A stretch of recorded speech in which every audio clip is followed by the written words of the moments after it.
नमस्कार दोस्तों, आप सभी का हमारे YouTube चैनल में स्वागत है।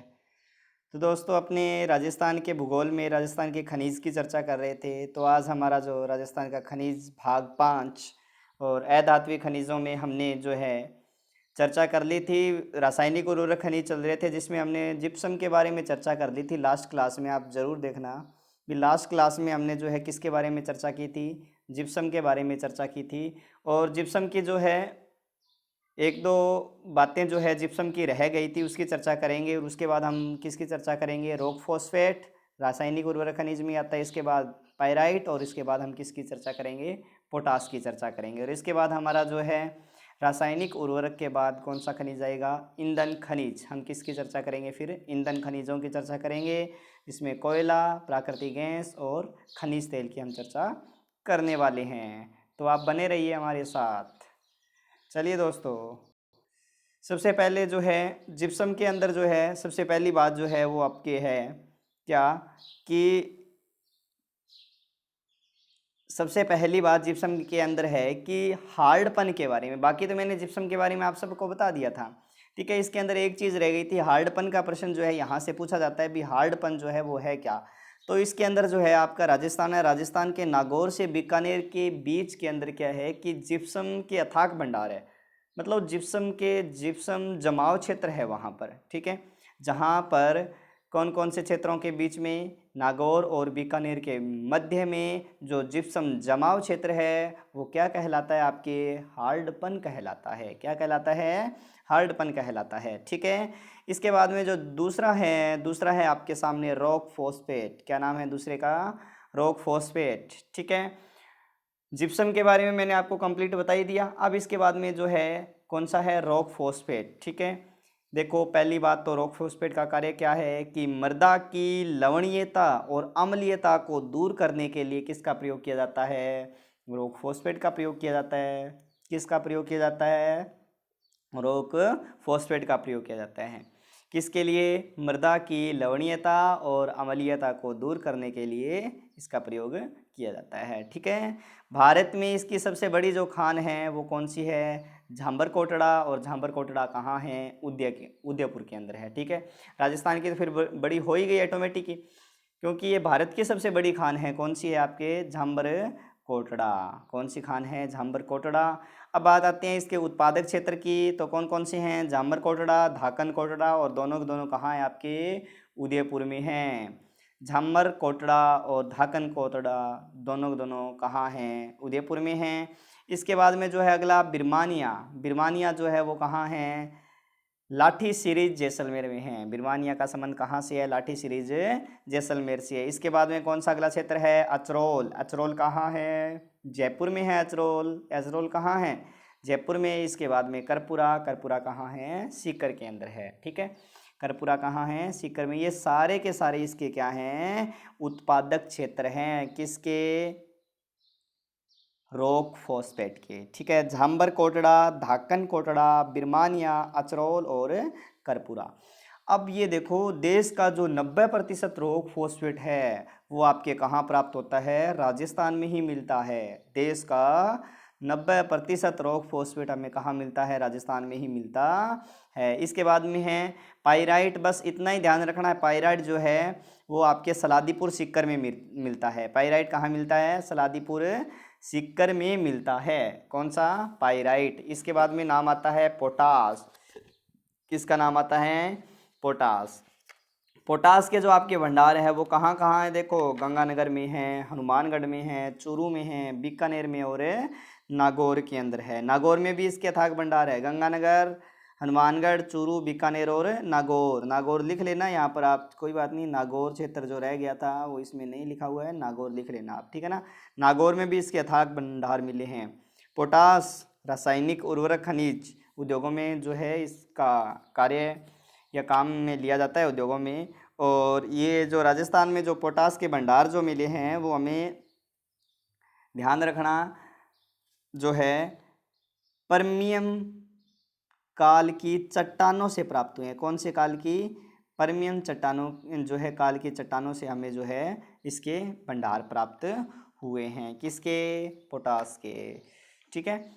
चलते हैं आगे। तो इसके बाद में अपने आते हैं ईंधन खनिजों पर या फिर आपके ऊर्जा संसाधन, ईंधन खनिज या फिर ऊर्जा संसाधन, जिसमें सबसे पहले हम बात करेंगे किसकी, कोयला की। किसकी, कोयला की। तो कोयला जो है वो आपके कितने प्रकार का है, 4 प्रकार का है। कोयला कितने प्रकार का है, 4 प्रकार का, एंथ्रेसाइड, बिटुमिन्स, लिग्नाइट और पीट। एंथ्रेसाइड, बिटुमिन्स, लिग्नाइट और पीट। कोयला कितने प्रकार का, 4 प्रकार का।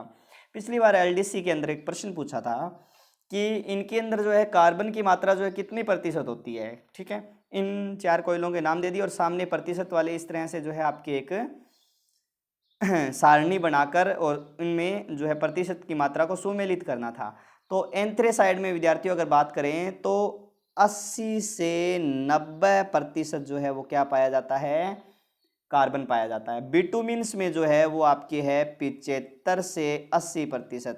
ठीक है भी, आप इनका क्रम याद रख लेना, कहीं कहीं आंकड़े जो है कम ज़्यादा भी मिल जाएंगे आपको, ऊपर नीचे भी कहीं कहीं मिल जाएंगे, तो आप इनका क्रम ध्यान रखोगे तो सबसे ज़्यादा एंथ्रेसाइड, दूसरे नंबर पर बिटुमिन्स, तीसरे पर लिग्नाइट, चौथे में पीट। इस तरह से आप इनको जो है क्रम से याद कर लो ताकि यहाँ पर आपकी कन्फ्यूज़न न हो। मेरे कहने का मतलब आप समझ गए मैं क्या कहना चाह रहा हूँ। मैं यह कहना चाह रहा हूँ कि आप जो है इनका क्रम याद कर लो, एंथ्रेसाइड, बिटुमिन्स, लिग्नाइट, पीट, एंथ्रेसाइड, बिटुमिन्स, लिग्नाइट, पीट, एंथ्रेसाइड, बिटुमिन्स, लिग्नाइट, पीट। इस तरह से जो है अगर आपने इनका क्रम याद कर लिया तो उसमें सुमेलित करने में आपको कोई दिक्कत नहीं आएगी, क्योंकि सब सर्वाधिक जो मात्रा होगी वो किस में होगी, एंथ्रेसाइड में होगी। इसके बाद में जो है कार्बन की मात्रा किस में होगी, बिटुमिन्स में होगी। लिग्नाइट में अगर बात करें तो 35 से 50 के मध्य होती है। कितनी होती है, 35 से 50 के मध्य होती है। और पीट की बात करें तो 15 से 35% जो है इसके अंदर जो है क्या पाया जाता है, 15 से 35% इसमें कार्बन पाया जाता है। तो इस तरह से ये जो है आप आसानी से इनको क्या कर सकते हो, याद कर सकते हो। क्या कर सकते हो, याद कर सकते हो। ठीक है, अगर कोयले की दृष्टि से देखें तो भारत का जो है विश्व में तीसरा स्थान है। ये बातें कुछ लिखी नहीं हुई है, आप नोट कर लेना, कोई बात नहीं। अगर कोयले की दृष्टि से देखें तो भारत का विश्व में तीसरा स्थान है। पहला चीन का है और दूसरा अमेरिका का है। पहला किसका, चीन का, और दूसरा किसका है, अमेरिका का है। किसका है, अमेरिका का है। ठीक है, और अब बात करें एंथ्रेसाइड की, तो एंथ्रेसाइड जो है वो कहाँ मिलता है आपको, रूपांतरित चट्टानों में मिलता है। सबसे बढ़िया क्वालिटी का, मतलब सर्वश्रेष्ठ या उत्तम श्रेणी का, उत्तम क्वालिटी का जो है ये एंथ्रेसाइड कोयला है। और भारत में इसका एक ही स्थान है, या एक ही स्थान पर ये जो पाया जाता है उस स्थान का नाम है आपके रियांसी, जेके के अंदर है ये, जेके, AK-47 नहीं, जेके।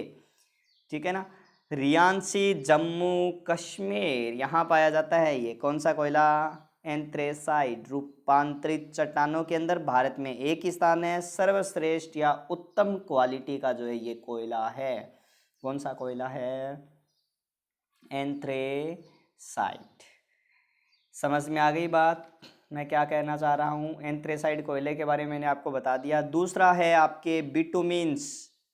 बिटुमिन्स कोयला जो है वो कार्बोनिफेरस युग की गोंडवाना लैंड की अवसादी चट्टानों में, ऐसे है। ठीक है ना, क्या लिखा हुआ है, कार्बोनिफेरस युग की गोंडवाना लैंड की अवसादी चट्टानों में जो है वो बिटुमिन्स कोयला पाया जाता है। कार्बोनिफेरस युग की गोंडवाना लैंड की अवसादी चट्टानों में बिटुमिन्स कोयला पाया जाता है। भारत में सबसे ज़्यादा निकलने वाला कोयला है। ठीक है, भारत में सबसे ज़्यादा जो है कौन सा कोयला निकलता है, बिटुमिन्स कोयला जो है निकलता है। और कहाँ से निकलता है, छोटा नागपुर का पठार, या जिसे क्या कहते हैं, भारत का रूर कहा जाता है। ठीक है, क्योंकि जर्मनी में रूर नदी है, उसके कारण जो है उसके आसपास जो है कोयले के अथाक भंडार है, इसीलिए छोटा नागपुर को जो है भारत का क्या कहा जाता है, रूर कहा जाता है। किसके कारण भारत का रूर छोटा नागपुर के पठार को कहा जाता है, तो यहाँ पर यही चीज़ है आपके सामने कि कोयला उत्पादन की दृष्टि से महत्वपूर्ण होने के कारण, और कोयला कौन सा, बिटुमिन्स प्रकार का कोयला। ठीक है ना, इसीलिए इसको किसकी संज्ञा दी गई है, भारत का रूर कहा जाता है। समझ में आ गई बात बिटुमिन्स कोयले की। इसके बाद में है लिग्नाइट। लिग्नाइट जो कोयला है वो टर्सरी काल की अवसादी चट्टानों में है। किस काल की, टर्शीरी काल की अवसादी चट्टानों में हैं। अब टर्शीरी काल की जो है अवसादी चट्टानें जो है वो कहाँ हैं, तो विशेषतः थार के मरुस्थल में हैं। और ये जो है इसका कार्य जो है लिग्नाइट का, थर्मल बिजली पैदा की जाती है इससे, ठीक है। इससे जो है राजस्थान में इसके क्या है, राजस्थान या भारत में सर्वाधिक भंडार जो अगर आपसे पूछे किस कोयले की हैं, राजस्थान या भारत में सर्वाधिक भंडार आपसे पूछे किस कोयले की हैं, तो आप क्या बताओगे, लिग्नाइट के हैं। किसके हैं, लिग्नाइट के हैं, ठीक है ना। समझ में आ गई बात। इसे एक उपनाम भी दिया गया है, क्या, भूरा कोयला। भूरा कोयला विशेषता इसकी खान जो है वो आपके पलाना बीकानेर में चर्चा करूंगा, जो कि एशिया की सबसे बड़ी लिग्नाइट कोयले की खान है, उत्तम की किस्म का कोयला, ठीक है ना। लिग्नाइट कोयले की खान है ये, लिग्नाइट कोयले की खान कौन सी, पलाना बीकानेर में, जो मैंने आपको बताई दिया। भूरा कोयला भी कहते हैं, थर्मल बिजली पैदा की जाती है इससे, और थार के मरुस्थल में ये पाया जाता है, ठीक है ना। तो इसके बाद अगला जो है अपने कौन सा, पीट। पीट क्या नाम है, पीट, ठीक है। लकड़ी को जलाकर बनाया जाने वाला कोयला, लकड़ी को जलाकर बनाया जाने वाला कोयला वो कौन सा है आपके, पीट है। कौन सा, पीट, ठीक है। और ये जो है निमन कोटि का कोयला है, क्योंकि ये जो है धुआं अधिक देता है, इसीलिए इसको औद्योगिक क्षेत्रों में भी कम उपयोग में लेते हैं। धुआं क्या देता है, अधिक देता है। घटिया किस्म का कोयला भी आप इसको कह सकते हो। ये क्या है कि अलग अलग कोयले के प्रकार हैं आपके ईंधन खनिजों के अंदर, ठीक है। तो अब इसके अंदर जो है कोयले उत्पादक क्षेत्र, कोयला उत्पादक क्षेत्र के अंदर अगर हम बात करें तो पलाना है, बरसी हैसर है, हाडला है, गुड्डा है, केसर देसर है, ये अलग अलग क्षेत्र जो है ये सारे सारे आपके कहाँ हैं, बीकानेर में हैं। कौन कौन से, पलाना, बरसी हैसर, हाडला, गुड्डा, केसर देसर, ये सारे के सारे कहाँ हैं, बीकानेर में हैं। और ये जो है यहाँ पर कोयला का सर्वाधिक भंडारण है इन क्षेत्रों में, ठीक है। पलाना, बरसिंसर, हाडला, गुड्डा, केसर देसर, इनमें जो है कोयले का क्या है, सर्वाधिक भंडारण है। और सर्वाधिक उत्पादन, भंडारण ज़्यादा यहाँ है लेकिन उत्पादन यहाँ होता है, पता है ना इन शब्दों का अर्थ, ठीक है ना। उत्पादन तो यहाँ होता है और भंडारण बीकानेर के अंदर है, ठीक है ना। तो वैसे अगर बात करें ये जो पलाना है ना बीकानेर का, यहाँ पर राजस्थान में जो है सबसे ज़्यादा कोयला भंडारण की खान जो है वो यही है, जहाँ से लगभग बताते हैं कि 2.5 करोड़ टन कोयला जो है वो उत्पादित किया जाता है या उत्पादन किया जाता है। 2.5 करोड़ टन कोयले का उत्पादन किया जाता है, ठीक है। वैसे अगर ये सर्वाधिक उत्पादन की बात करें, ठीक है, सर्वाधिक भंडारण पलाना के अंदर है, मैंने आपको बताई दिया। अगर उत्पादन वाली खान की बात करें तो वो कौन सी है, कपूरड़ी है विशेषतः, जहां से लगभग 6.3 करोड़ टन जो है कोयला उत्पादन किया जाता है। कपूरड़ी से कितना है, 6.3 करोड़ टन, ठीक है। पलाना से कितना है, 2.5 करोड़ टन, ठीक है ना। तो ये चीज़ आप इसमें विशेषतः थोड़ा सा ध्यान रखना। अब ये मैंने क्षेत्र आपको बताई दिया, कपूरटी, जालिपा, भादका, जोगेश्वर तला, ये सारे के सारे जो है बाड़मेर में, यहाँ से सर्वाधिक उत्पादन और इन क्षेत्रों से क्या है, सर्वाधिक भंडारण है, ठीक है ना। इस चीज़ का आप ध्यान रखना। और बाकी जो नागौर के क्षेत्र रहेगी, कौन से, मेड़ता है, इंदावरी या इंदावर है, कासनाऊ इग्यार है, ठीक है। कासनाऊ इग्यार, इग्यार नाम लिखा हुआ है इस तरह से, ठीक है। कासनाऊ क्या है, इग्यार है। ये जो क्षेत्र है आपके, यहाँ से जो है कोयले का उत्पादन होता है। अब बात आती है भारत में सर्वप्रथम कोयला जो है, भारत में सर्वप्रथम कोयला 1814 ईस्वी में रानीगंज पश्चिम जो है बंगाल से निकाला गया था। कहाँ से निकाला गया था, भारत में सर्वप्रथम कोयला 1814 ईस्वी में रानीगंज पश्चिम बंगाल से निकाला गया था। इस चीज़ का भी आप ध्यान रखना। विशेषता ये भी आपके लिए क्या है, इम्पोर्टेंट है, IMP है, मोस्ट इम्पोर्टेंट है, ठीक है ना। समझ में आ गई होगी बात। कोयले के बारे में मैंने आपको जितना भी बताया वो बात सारी समझ में आ गई होगी, ठीक है। वैसे मेड़ता, इंदावरी, काशनिया, इग्नियार ये नागौर के मैंने आपको बताई दिए, ठीक है। मोकाला क्षेत्र भी एक और है यहाँ पर, अगर नागौर में याद रखो तो कौन सा क्षेत्र है, मोकाला, मोकाला क्षेत्र है, ठीक है ना। समझ में आ गई बात। तो कौन कौन से क्षेत्र मैंने आपको यहाँ पर बताई दिए हैं। ठीक है, इसके बाद हम चर्चा करते हैं आपके प्राकृतिक गैस की। ठीक है, प्राकृतिक गैस के उपनाम की। उपनाम में हमें सबसे पहली बात है, इसे किसकी संज्ञा दी गई है? इसे पर्यावरण मित्र कहा जाता है। क्या कहा जाता है? पर्यावरण मित्र। क्योंकि इससे जो है कार्बन का उत्सर्जन जो है वो क्या होता है? कम होता है। ठीक है, प्राकृतिक गैस से जो है कार्बन का उत्सर्जन जो है वो क्या होता है? कम होता है। इसीलिए इसे क्या कहा जाता है? पर्यावरण मित्र कहा जाता है। वर्तमान शताब्दी का ईंधन भी कह सकते हो आप इसको। क्या कह सकते हो? वर्तमान शताब्दी का ईंधन भी इसे ही कहा जाता है। किसको कहा जाता है वर्तमान शताब्दी का ईंधन? तो प्राकृतिक गैस को। राजस्थान में प्राकृतिक गैस के भंडार जो है वो कहाँ पर? आपके थार के मरुस्थल के अंदर है। और थार का जो मरुस्थल है वो किस प्रकार की चट्टानें? आपके अवसादी चट्टानों के अंदर है। थार के मरुस्थल में किस प्रकार की चट्टानों में है?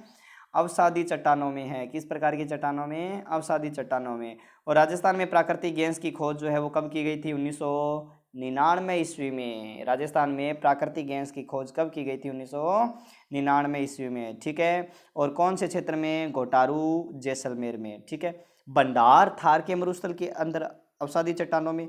और प्राकृतिक गैस की जो खोज है 1999 ईस्वी में घोटारू जैसलमेर के अंदर।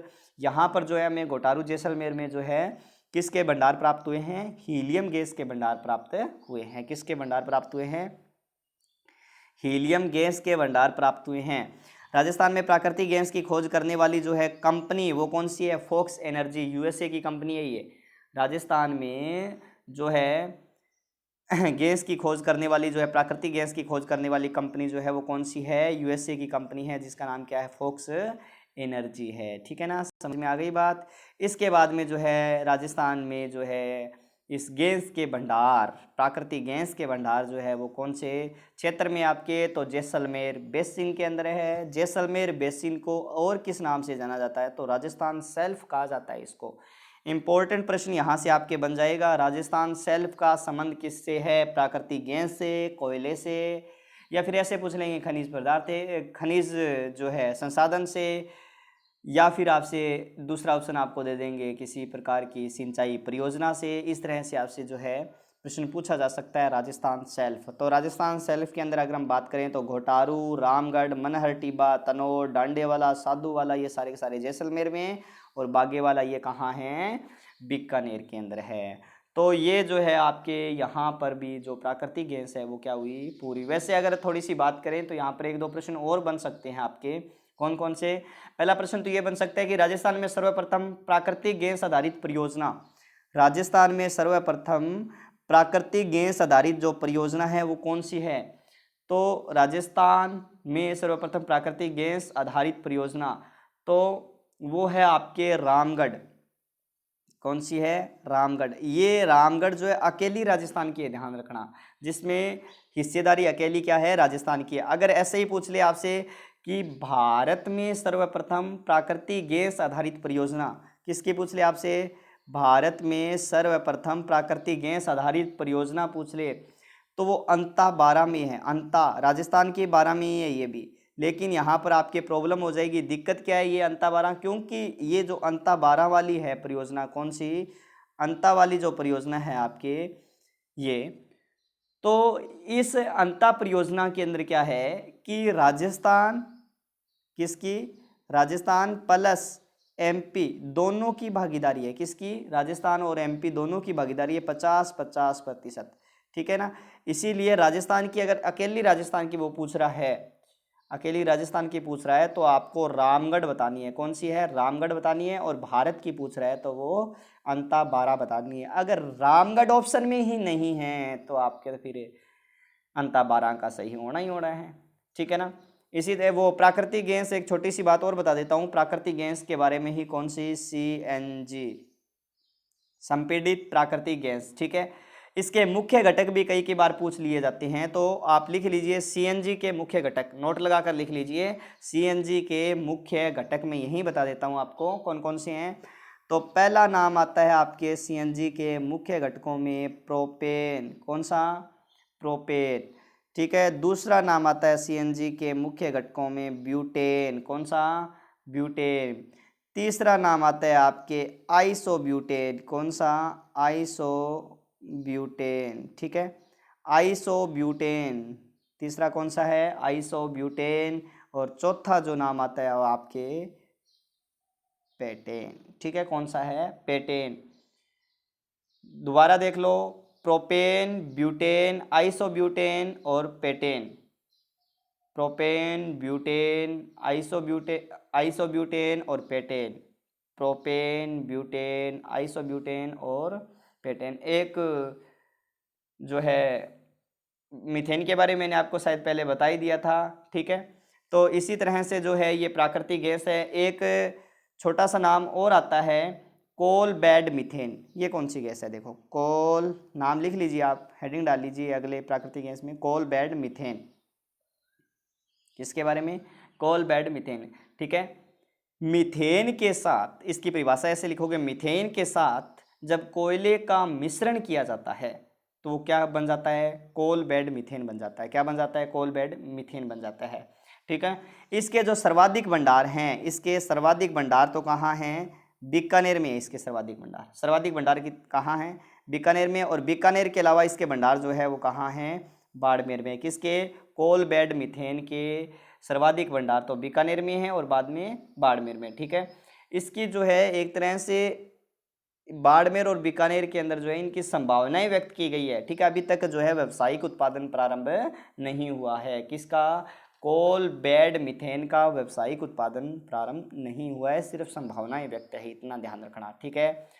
तो दोस्तों आज के लिए इतना ही। अगर आपको हमारा वीडियो पसंद आया है तो लाइक कीजिए, शेयर कीजिए और हमें कमेंट करके बताइए कि आपको ये हमारा वीडियो कैसा लगा। और अगर आपने अभी तक हमारे चैनल को सब्सक्राइब नहीं किया है तो चैनल को सब्सक्राइब कीजिए दोस्तों। धन्यवाद दोस्तों, धन्यवाद धन्यवाद धन्यवाद।